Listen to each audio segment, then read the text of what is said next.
Alors, ravie de vous retrouver aujourd'hui pour ce deuxième live UNAMA organisé par l'Union nationale de l'artisanat, des métiers et de l'ameublement. Ces lives, ce sont vraiment des moments privilégiés d'échange, donc n'hésitez pas durant cette interview à poser toutes vos questions par le biais du chat Facebook. La semaine dernière, nous avons eu le plaisir d'accueillir Paul Hoffman et aujourd'hui, nous avons le plaisir de recevoir Karine Klinkemailly qui est designer textile à Nantes. Bonjour Karine. Bonjour. Merci d'être avec nous aujourd'hui. Karine, vous êtes cofondatrice du studio de création Mr. and Mrs. Klink. Est-ce que vous pouvez nous présenter votre entreprise et les services que vous proposez ? Oui, donc il y a 10 ans, nous avons créé ce studio de création avec Jérôme, qui est mon associé, qui est designer et architecte d'intérieur.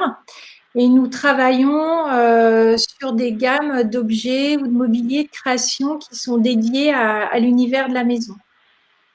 Donc on a des clients sur des secteurs assez larges, comme la papeterie, le mobilier, les arts de la table, le linge de lit, par exemple.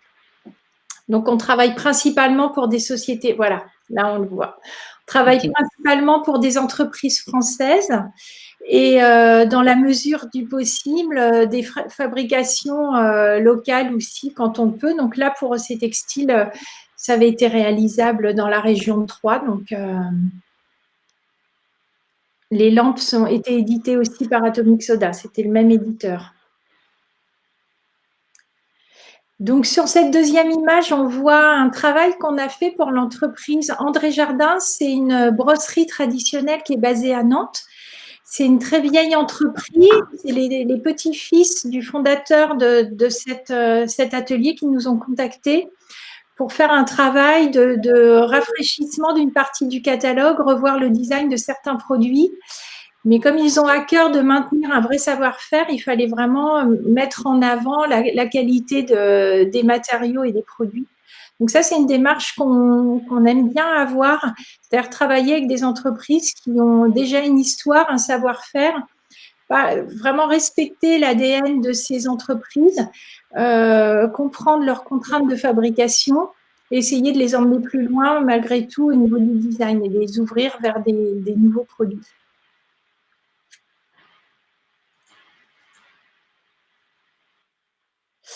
Là, c'est un travail qui a été fait pour la manufacture de porcelaine Pilive 8. Donc, c'est une très vieille entreprise. C'est un atelier qui a 200 ans. Ils sont installés dans le Berry. Ils font de la porcelaine classique blanche. Ils nous avaient demandé de définir des nouvelles typologies de produits et puis de faire un travail de recherche avec eux sur un émail différent, mat et de couleurs. Et là, enfin, donc à gauche, c'est une série mobilier qu'on avait dessinée pour la société Resistube. C'est une entreprise qui est basée en Vendée. Donc, un peu comme pour André Jardin, c'est une entreprise qui est née après-guerre, qui était spécialisée dans le mobilier de lit en fer. Et on a travaillé avec eux sur le renouveau de l'univers de la chambre pour répondre à des commandes dans l'hôtellerie et aussi élargir à d'autres produits annexes pour pouvoir répondre à des nouveaux modes de distribution pour eux, pour être présents dans des petites boutiques de déco, ce qui n'était pas leur cas jusque-là. Et à droite, c'est une table qui a été réalisée par Thierry Cantero, ébéniste. Et c'est un projet qui avait été fait en parallèle avec les peintures ressources qui nous avaient demandé de créer une gamme de peintures qui devait refléter l'image de notre ville, Nantes. Et on a proposé à Thierry Cantero de faire une petite gamme de mobilier pour pouvoir appliquer la couleur au produit. Donc, c'était une collaboration à 3 entités entre les peintures ressources, les l'ébéniste et nous-mêmes. L'UNAMA vous a confié, Karine, récemment une mission. Il s'agissait de réaliser des planches tendances 2020-2021 pour l'ameublement et la décoration. Alors, ces planches tendances vont être présentées lors de réunions en région dès que ça sera possible de le faire. Avant d'en parler plus précisément, est-ce que vous pouvez tout simplement nous dire qu'est-ce que c'est qu'une tendance, comment elle se forme et comment elle se diffuse ?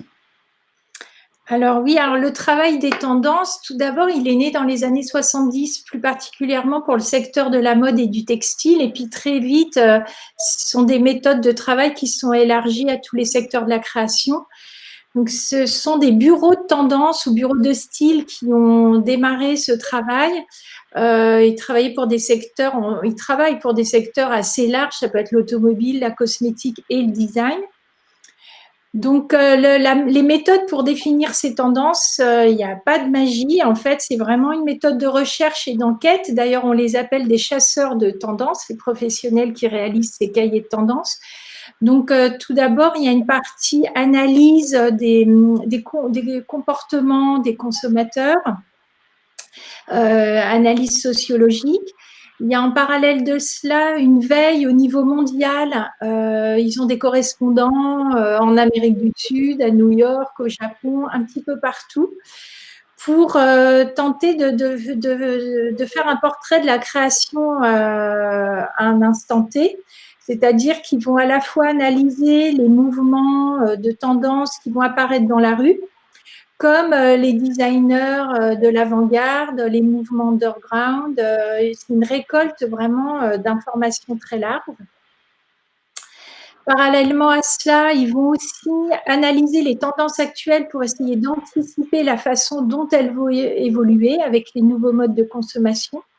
Et toutes ces informations vont être regroupées, classées en grandes familles et vont pouvoir donner naissance à des thèmes plus précis. Donc, ces professionnels vont pouvoir présenter pendant les salons. Donc, vous pouvez le voir, par exemple, pendant le salon Maison et Objets. En général, il y a des stands qui sont dédiés au salon de tendance. Ça peut être Péclair, Promostyle, Lee Delcourt. Enfin, il y a des professionnels reconnus qui vont faire une sélection d'objets sur le salon et qui vont les mettre en scène par thématique. Donc, ça permet vraiment de souligner les tendances fortes de la saison, les gammes de couleurs qui vont être importantes, les nouveaux matériaux, les nouvelles typologies de produits. Donc ensuite, il y a d'autres modes de distribution, enfin de diffusion de ces tendances, comme par exemple là, c'est un site qui s'appelle Good Moods, qui regroupe toutes les semaines des thématiques sur le design, la cosmétique, la mode. Donc c'est intéressant parce que c'est très large. On va pouvoir trouver des focus sur des nouveaux matériaux, sur des gammes de couleurs actuelles. Enfin, ça permet d'alimenter pas mal ces sources d'inspiration. Et ensuite, alors là, par exemple, là, c'est une planche de couleurs, un mood board de couleurs, de gamme. Donc, le travail dans le textile, entre autres, mais dans le design maintenant de la couleur est très important. Donc, ça permet d'illustrer les associations de couleurs qui vont être conseillées, des contrastes, des familles de couleurs. Et ensuite, les tendances, on va les retrouver aussi dans la presse spécialisée, dans les magazines déco, d'archi, design ou sur les sites dédiés. D'accord. Alors, si on revient sur notre sujet de prédilection, l'artisanat de l'ameublement et la décoration, par nature, un artisan, en fait, a un style qui lui est propre. Chaque création est unique.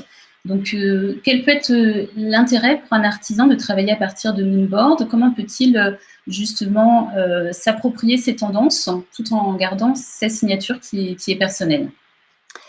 Effectivement, plaquer des tendances sur son travail sans que ça soit cohérent, ça n'aurait pas vraiment d'intérêt. Donc, l'analyse des tendances, ça peut avoir plusieurs intérêts pour l'artisan ou pour tout créateur. D'abord, ça élargit vraiment son champ des inspirations, ça permet d'affûter sa curiosité. Ça peut être aussi justement un point positif avec les clients, pouvoir échanger sur cette connaissance des tendances, ça montre que vous êtes au fait et que vous maîtrisez ces tendances. L'intérêt pour l'artisan, ça va être aussi de pouvoir se positionner par rapport à des grandes familles ou des mouvements, pouvoir mieux cerner quelle image il veut donner, quel est l'ADN de sa création. Donc, à la fois se constituer des sources d'inspiration, mais aussi, pourquoi pas que ça devienne un outil de travail pour le créateur. C'est-à-dire que nous, par exemple, dans notre travail, très souvent, on démarre, enfin très souvent, c'est systématiquement même, on démarre chaque projet par une planche de tendance, un mood board. Tout d'abord, ça nous sert vraiment à communiquer avec le client, voir si on est sur la même longueur d'onde, si l'histoire qu'on veut raconter correspond à ce qu'il attend.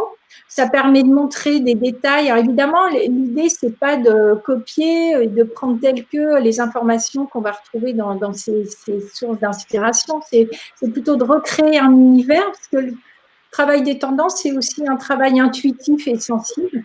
Donc déjà, un support de communication avec le client. Et ensuite, pour soi-même, vraiment délimiter un peu les limites de sa création pour pouvoir le renforcer et aller plus loin. La semaine dernière, on l'a vu avec Paul Hoffman, avec son intervention vendredi dernier. C'était intéressant parce qu'il parlait de l'importance des supports de communication par rapport à ses créations.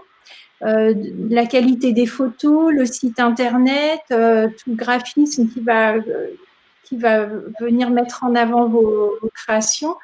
Donc, ce mood board peut vous aider aussi à garder une vraie cohérence sur tout l'ensemble de vos supports et de se poser et bien délimiter son travail. D'accord. Alors, si on revient sur la commande que vous a passée l'UNAMA, lors de votre travail de réflexion, vous avez identifié 5 grandes thématiques donc, qui correspondent à 5 grandes tendances différentes. Donc aujourd'hui, on ne va pas les décrire en fait toutes. Par contre, on va s'arrêter cependant sur une que vous avez nommée hôtel particulier et que vous allez pouvoir nous présenter maintenant. Oui, effectivement, donc l'UNAMA m'a commandé 5 grands thèmes et je voulais préciser que ces cahiers tendances, ils seront accompagnés d'actions aussi, qui seront des séminaires, des stages de formation ou des ateliers créatifs. Donc, c'est intéressant que ça reste des supports de travail. Donc, le premier thème que je vais vous présenter, hôtel particulier, c'est un thème qui se réapproprie tous les codes de la décoration bourgeoise ou de l'hôtellerie haut de gamme. Donc, c'est un thème assez haut de gamme. Donc, sur chaque planche de tendance, ça sera composé de la même façon. Tout d'abord, il y a une gamme de couleurs. Ensuite, des mots-clés qui vont évoquer les points forts de ce thème. Puis, des références à des créateurs, des designers ou des décorateurs pour que chacun puisse après approfondir sur des thèmes qui vont l'intéresser. Et ensuite, des images de référence qui vont mettre le focus sur des détails, sur des matériaux, sur des assemblages ou des associations de couleurs. Donc, par exemple, hôtel particulier, là, c'est une gamme qui travaille avec une base de neutres, c'est-à-dire des beiges, des écrus, et qui va s'associer avec des couleurs assez profondes, des verts anglais, des terracottas, des ocres.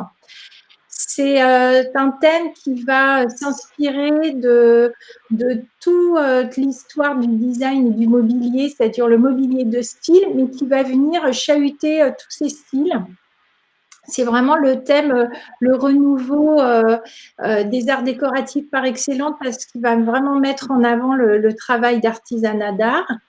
Donc, on va pouvoir associer un style Napoléon avec du mobilier 70s ou un style 30 avec des silhouettes années 60. Donc, on voit dans les photos d'ambiance que c'est un intérieur très cossu. Il y a un retour aux tentures, aux moquettes, au velours riche. Après, on peut passer à la planche suivante. Là, par exemple, on va s'inspirer de silhouettes, c'est-à-dire qu'on va mettre en avant des détails, par exemple, du dossier, un accoudoir, un piétement de style. On va complètement l'exagérer, l'amplifier pour donner une personnalité très forte au mobilier. Ou à l'inverse, on va partir d'un détail très connoté, mais qu'on va complètement épurer pour le rendre complètement contemporain. Donc là, c'est un zoom qui est fait sur les matières et les textiles, entre autres. Donc, c'est un thème où le velours va vraiment être mis à l'honneur, le velours imprimé, rasé, moiré. On va travailler des tissus assez nobles, assez sophistiqués, des mélanges avec des cuirs ou des satins lourds. Et de la même façon, dans le mobilier, on va travailler l'association des matériaux Peut-être qu'on le voit un peu plus sur la planche suivante, c'est-à-dire que des incrustations de laiton, de pierre, des bois précieux. Donc dans ce thème, on va retrouver deux pièces importantes dans la maison qui vont être remises un peu au goût du jour. Il y a la chambre qui va être travaillée comme une suite d'hôtel. Donc là, ça va permettre de créer des pièces telles que des têtes de lit qui vont vraiment théâtraliser la pièce, ou des tables de chevet qui vont être travaillées comme des bijoux très sophistiqués, très fantaisie. C'est un thème très fantaisie qui joue avec les codes classiques, mais qui a un côté pop en même temps.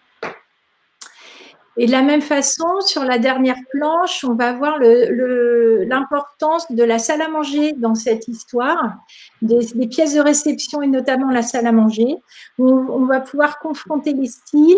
Là, on voit sur la photo du milieu, par exemple, les piétements qui sont complètement amplifiés et exagérés.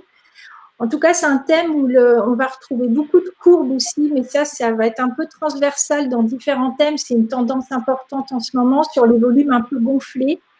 Et aussi, dans ce clin d'œil au mobilier bourgeois, pour aussi donner une sensation de confort et d'un intérieur très cosy. Donc voilà pour ce premier thème, hôtel particulier. Bien, Karine, merci beaucoup d'avoir passé ce moment avec nous. C'est moi, je vous remercie. La semaine prochaine, nous aurons le plaisir d'accueillir Éric Jovy, qui est artisan ébéniste dans la Sarthe et qui est le président du label AEF, le label Artisan ébéniste de France. Merci beaucoup, à bientôt et portez-vous bien. Merci, au revoir.